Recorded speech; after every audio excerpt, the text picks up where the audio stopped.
Honorable Chief Minister of Tamil Nadu, along with all the guests on the podium, all the ex-cricketers, my fellow cricketers, BCCI administrators, and all the fans over here, a very warm welcome to all of you. I think it's a great stage where I can thank all the ex-cricketers who are sitting over here, my fellow cricketers, and also the BCCI administrators for their contribution towards cricket.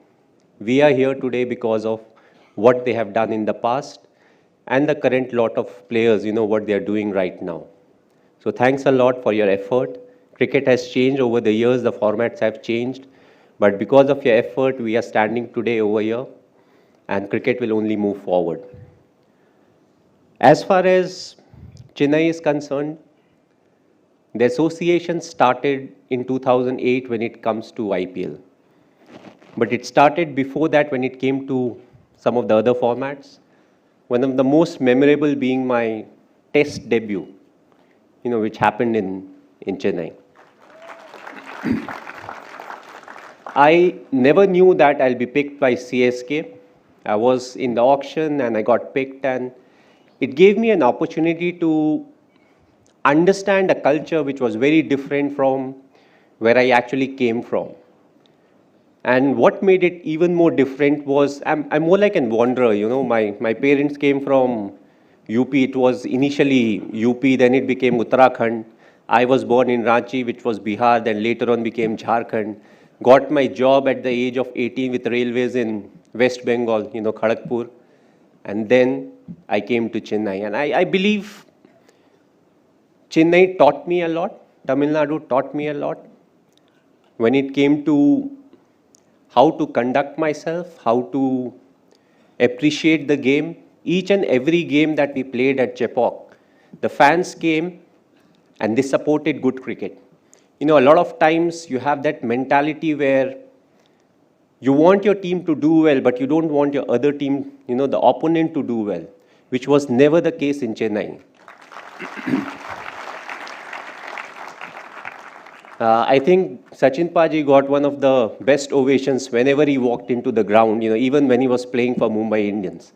So that was the love and the understanding of the game, when it comes to the fans of Tamil Nadu, when it comes to cricket. We had a very good run. From 2008, we had a very good run when it came to franchisee cricket. But it became interesting in 2020. That was the first season where we didn't qualify to the next stage of IPL. It gave us a chance to test the real character of the franchisee, because when the going is good, you always keep talking about what you do, what is the process that you follow, but it gave us an opportunity to earn the respect of the players and the fans. Because we said we believe in the process, we don't believe in the result, and the result definitely didn't go in our favor in the 2020, and I feel we earned the respect of the men because they said this is what they do. They walk the talk. And that's one of the main reasons why I believe we came back strongly and we were able to win the title this year. It will always be a challenge, and that's what cricket is all about. If the other franchises were not strong enough, we won't be talking about TRPs. But overall, it's the fan following that CSK has got, but I won't like to limit the fan following only to Tamil Nadu. I think it goes much beyond that. It goes beyond the state of Tamil Nadu, and it goes beyond the border of India. Wherever we have played, whether we are playing at Chepauk or we go to Bangalore, we go to Mumbai, we go to Delhi, or when we have played at Durban, Joburg, or Dubai, we have got the most support, wherever we needed them. So I would like to thank the fans for supporting us the way they have done, even through the lean patch. 2 years we were missing, and those 2 years were the most talked about years when it came to CSK in the social media. That's what fans are there for. When we are not doing well, When we are not there, they backed us. I've always planned my cricket. You know, my last game that I played was in Ranchi. The ODI version, the last home game, was at my hometown in Ranchi. So hopefully, my last T20, it will be in Chennai.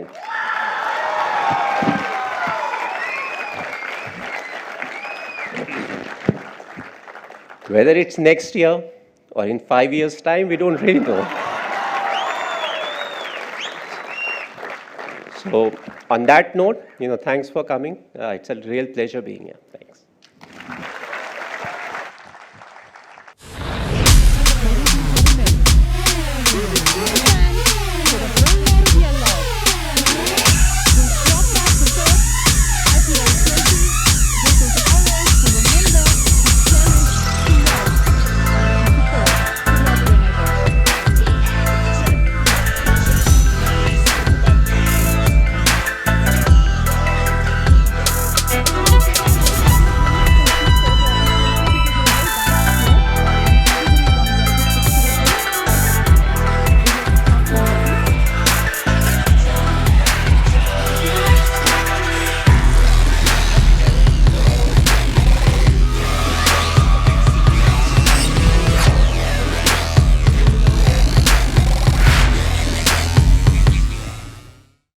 உரையை தொடங்குவதற்கு முன்பு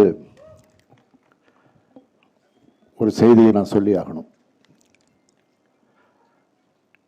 நம்முடைய India cement Srinivasan அவர்கள் இந்த நிகழ்ச்சிக்கு நீ வந்துவிட வேண்டும், முதலமைச்சராக வந்துவிட வேண்டும் என்று அழைத்தார்கள். அவரை பொறுத்தவரையில் நான் முதலமைச்சராக வந்திருந்தாலும் என்னை பொறுத்தவரையில் தோனியினுடைய ரசிகராக நான் வந்திருக்கிறேன். நான் மட்டும் வரல, எங்க பேரன் பேத்திகள்லாம் வந்திருக்கிறாங்க. எல்லாரும் அவருடைய ரசிகர்கள். எங்க அப்பா முத்தமிழறிஞர் கலைஞர் அவர்களும் தோனியுடைய ரசிகர் தான்.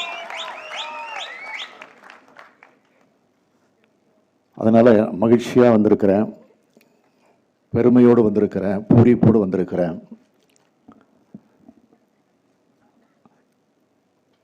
உங்கள் அனைவருக்கும் முதல்ல என்னுடைய வணக்கத்தை நான் தெரிவிச்சுக்க விரும்புகிறேன். இந்தியா சிமெண்ட்ஸ் நிறுவனத்தினுடைய நிர்வாக இயக்குனர் மதிப்பிற்குரிய திரு சீனிவாசன் அவர்களே, சென்னை சூப்பர் கிங் அணியினுடைய கேப்டன் என் மனம் கவர்ந்த மகேந்திர சிங் தோனி அவர்களே, இந்திய கிரிக்கெட் கட்டுப்பாட்டு வாரியத்தினுடைய செயலாளர் திரு ஜெய் ஷா அவர்களே, ஐபிஎல் தலைவரும் முன்னாள் கிரிக்கெட் வீரருமான திரு பிரிஜேஷ் பட்டேல் அவர்களே, இந்திய அணிக்காக விளையாடிய தலைசிறந்த ஆல்ரவுண்டர் திரு கபில் தேவ் அவர்களே, தமிழ்நாடு கிரிக்கெட் சங்கத்தினுடைய தலைவர் திருமதி ரூபா குருநாத் அவர்களே, விழாவிற்கு வருகை தந்து சிறப்பித்துக் கொண்டிருக்கக்கூடிய நீர்வளத்துறை அமைச்சர் மாண்புமிகு துரைமுருகன் உள்ளிட்ட அமைச்சர் பெருமக்களே, சட்டமன்ற நாடாளுமன்ற உறுப்பினர்களே, கிரிக்கெட் விளையாட்டு வீரர்களே, அன்புக்குரிய ரசிகர்களே, உங்கள் அனைவருக்கும் என்னுடைய அன்பான வணக்கம். ஐபிஎல் கிரிக்கெட் விளையாட்டு போட்டியில் வெற்றி பெற்ற சென்னை சூப்பர் கிங்ஸ் அணியினரை வாழ்த்தி பாராட்டுகிற விழாவில் பங்கேற்கக்கூடிய வாய்ப்பு பெற்றமைக்கு நான் மகிழ்ச்சி அடைகிறேன். இந்த வாய்ப்பை எனக்கு உருவாக்கி தந்திருக்கக்கூடிய திரு சீனிவாசன் அவர்களுக்கு என்னுடைய உளமாற நன்றியை நான் தெரிவித்துக் கொள்ள விரும்புகிறேன். சென்னை என்றாலே சூப்பர் தான். மீண்டும் ஒரு முறை அது நிரூபிக்கப்பட்டிருக்கு. அதற்காக இந்த பாராட்டு விழா நடந்துகிட்டு இருக்கு. நான் இங்கே இருந்தாலும், இந்த நிகழ்ச்சியிலே, இந்த விழாவிலே கலந்து கொண்டிருந்தாலும், முதலமைச்சர்ங்கிற முறையிலே கலந்து கொண்டிருக்கக்கூடிய என்னுடைய மனசு இப்போ கடந்த 10 நாட்களாக பெஞ்சிட்டு இருக்கக்கூடிய மழையை பற்றி தான் நினச்சிக்கிட்டு இருக்கிறேன். வெள்ளம் எங்கே பார்த்தாலும் ஓடிக்கிட்டு இருக்கு. அதற்குரிய பாதுகாப்பை, நிவாரணப் பணிகளை எப்படி நடத்தணும் என்பது தான் சிந்திச்சுக்கிட்டு இருக்கிறேன். இப்படிப்பட்ட ஒரு நெருக்கடியான நேரத்தில் சிறிது நேரம் கொஞ்சம் இளைப்பாறலாம் என்று எண்ணிக்கொண்ட நேரத்திலே தான் இந்த விழாவில் நான் கலந்து கொண்டிருக்கிறேன். கோட்டைகளை இருந்தாலும் குடிசைகளை பற்றி நினைத்தபடி இருக்க வேண்டும் என்று எங்களை எல்லாம் ஆளாக்கி எங்களுடைய முத்தமிழறிஞர் கலைஞர் அவர்கள் கூறியிருக்கிறார்கள். அத்தகைய எண்ணத்தோடு தான் இந்த மேடையில் நான் நின்று கொண்டிருக்கிறேன். நானும் கிரிக்கெட் விளையாட்டில் ஆர்வம் உள்ளவன் தான். சென்னையில் மேயராக இருந்தப்போ காட்சி போட்டிகளில் நான் விளையாடி இருக்கிறேன், போட்டிகளையும் நடத்தி இருக்கிறேன். இந்திய கிரிக்கெட் அணி முதல் முறையாக உலகக்கோப்பை வென்றபோது அதற்கு தலைமை தாங்கி வழிநடத்தியவர் கம்பீரமான வீரராக வீற்றிருக்கிறாரே கபில் தேவ் அவர்கள். நான் சென்னை மேயராக இருந்தப்போ சேப்பாக்கம் மைதானத்தில் நடைபெற்ற கார்கில் போர் நிதிக்கான காட்சி போட்டியிலும் அவரோடு சேர்ந்து மேயர் என்ற முறையிலே விளையாடக்கூடிய வாய்ப்பு எனக்கு கிடைச்சது. கபில் தேவ் அவர்களுக்கு பிறகு இந்திய அணிக்கு உலகக்கோப்பையை பெற்று தந்தவர் தான் நம்முடைய தோனி அவர்கள்.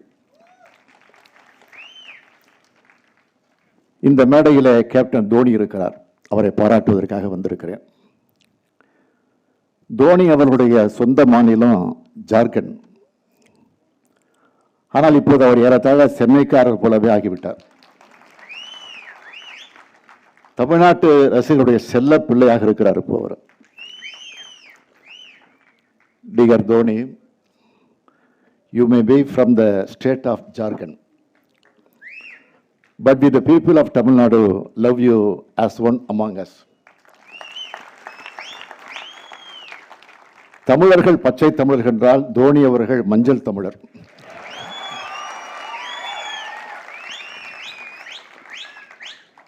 தமிழர்களுக்கெல்லாம் அவர் பிடிக்கிறப்போ நம்முடைய தலைவர் கலைஞர் அவர்களுக்கு பிடிக்காமல் இருக்குமா? எத்தனை பரபரப்பு இருந்தாலும் எத்தனை நெருக்கடி இருந்தாலும் தலைவர் அவர்களும் தோனி அவர்களும் கூலா இருப்பாங்க. நெருக்கடியிலிருந்து எப்படி மீண்டு எழுந்து வெற்றி பெறுவது என்பதை அறிந்தவர்கள், நிரூபித்தவர்கள்.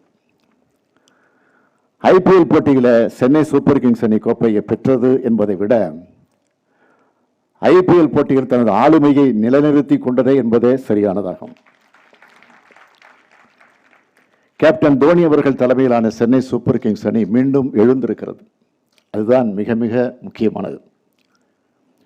தோனி அவர்கள் முதலாக களத்திலே குதித்த காலத்தை நினைச்சு பார்க்கிறேன். நீளமான முடி, உருண்டு திரண்ட தோள்களோடு அவர் களத்தில் என்ற போது அனைத்து ரசிகர்களும் அவர் மேல் அன்பு கொண்டார்கள், அவரை ஈர்த்தார்கள். அவர் விளாசிய சதங்கள், அதிரடியாக அவற்றை எட்டிய வேகம், ஸ்டைலாக அடித்த ஹெலிகாப்டர் ஷாட் மறக்கவே முடியாது யாராலும். அவருக்கென தனி ரசிகர் பட்டாளத்தை உருவாக்கி கொண்டிருக்கக்கூடியவர். டெண்டுல்லருக்கு பிறகு இந்தியாவிலே கிரிக்கெட் என்றால் அது தோனி தான் எனும் நிலை உருவாக்கி இருக்கிறது. நான் ஆட்சி பொறுப்பேற்றதற்கு பிறகு ஒவ்வொரு நாளும் சில திட்டங்கள் அறிவிச்சப்போ பல பேர் கிரிக்கெட் ரசிகர்கள், சில இளைஞர்கள் என்ன சொல்லி வாழ்த்தினாங்கன்னா, டெய்லி ஒரு சிக்ஸர் அடிக்கிறான்னு. அப்பெல்லாம் தோனியை நினைச்சுக்கிறது உண்டு. இந்திய அணியிலே ஒரு சிறிய நகரிலிருந்து கடின உழைப்பால் உச்சத்தை தொட்டவர் என்பதால் தான் தமிழக மக்கள் தோனி அவர்களை தங்களில் ஒருவராக அவரை எண்ணிக்கொண்டிருக்கிறார்கள். சாதாரண பின்புலத்தில் இருந்து வந்த அசாதாரண உயரங்களை தொட்டவர் என்பதால் தான் தலைவர் கலைஞர் அவர்களும் தோனி மேல தனி அன்பு கொண்டிருந்தார்.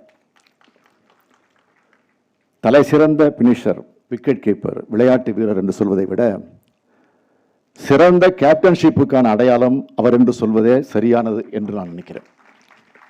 திறமையாக விளையாடலாம், தனித்து வெற்றி பெறலாம், ஆனால் ஒரு அணியை வழிநடத்துவது என்பது மிக மிக பெரிய சவாலானதாகும். ஒரு அணியை உருவாக்கியவர் தான் தலை சிறந்த ஆளுமையாக போற்றப்படுவார்கள். டூப்ளிசி, பிராவோ போன்ற அனுபவமிக்க வீரர்களையும் ருத்துராஜ் போன்ற இளம் திறமைகளையும் ஒரே புள்ளியில் இணைத்து தோனி ஈட்டியிருக்கும் வெற்றிதான் ஒரு தேர்ந்த ஆளுமைக்கான எடுத்துக்காட்டு. அத்தகைய ஆளுமை திறன் கொண்டவராக தோனி அவர்கள் இருப்பதால் தான் இன்று அனைவராலும் அவர் பாராட்டப்படுகிறார். சென்னை சூப்பர் கிங்ஸ் அணியில் விளையாடிய அனைவரையும் பற்றியும் இங்கே சொல்ல ஆரம்பித்தால் சொல்லிக்கொண்டே போகலாம், நேரமாகும். இதை முடிச்சுட்டு அமைச்சரவை கூட்டம் இருக்குது, அதுக்கு நான் போயாகணும். எப்போதுமே இலக்கு தான் முக்கியம், அதை அடைய உழைப்பு தான் மிக மிக முக்கியம். இலக்கும் உழைப்பும் ஒன்று சேர்ந்தால் அவர்களை யாராலும் வீழ்த்த முடியாது. இது விளையாட்டுக்கு மட்டுமல்ல, அரசியலுக்கும் பொருந்தும்.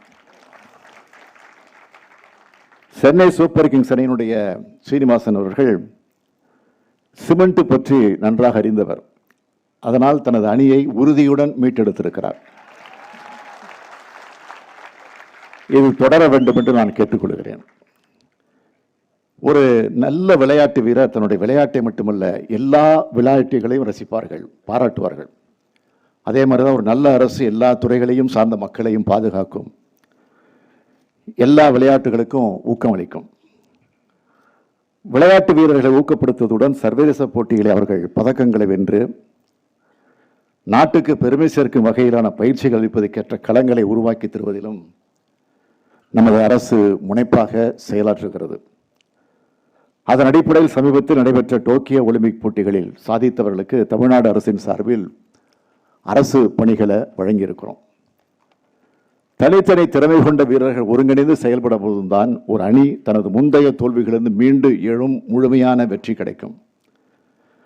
அந்த நம்பிக்கையுடன் தனது அபார வெற்றியின் மூலம் மீண்டெழுந்த சென்னை சூப்பர் கிங்ஸ் அணியினுடைய கேப்டன் தோனி அவர்களையும் அவரோடு இணைந்து வெற்றிக்கு துணை நின்ற வீரர்களையும் அணியின் உரிமையாளர், பயிற்சியாளர், மருத்துவர் உள்ளிட்ட அனைவரையும் வாழ்த்தி நான் வணங்குகிறேன், மகிழ்ச்சி அடைகிறேன். நீங்கள் உங்கள் விளையாட்டை தொடருங்கள், நாங்கள் எங்கள் மக்கள் பணியை தொடருகிறோம். Once again, I thank everyone for this memorable opportunity. Dear Dhoni, we want you to lead CSK for many more seasons.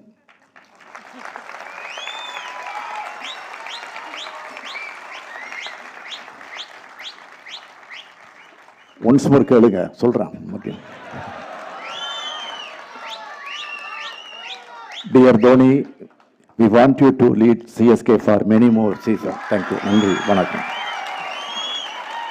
Will be presented along with an autographed jersey to the Honorable Chief Minister.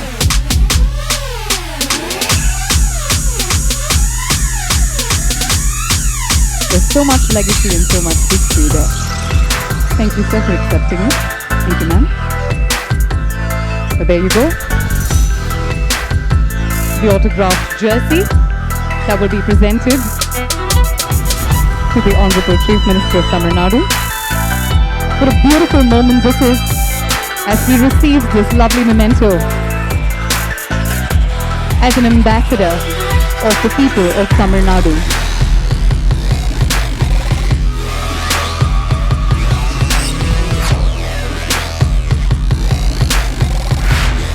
I'm sure this will find a special place in your home or office. Thank you so much for accepting that. Ladies and gentlemen, it is time to welcome to the podium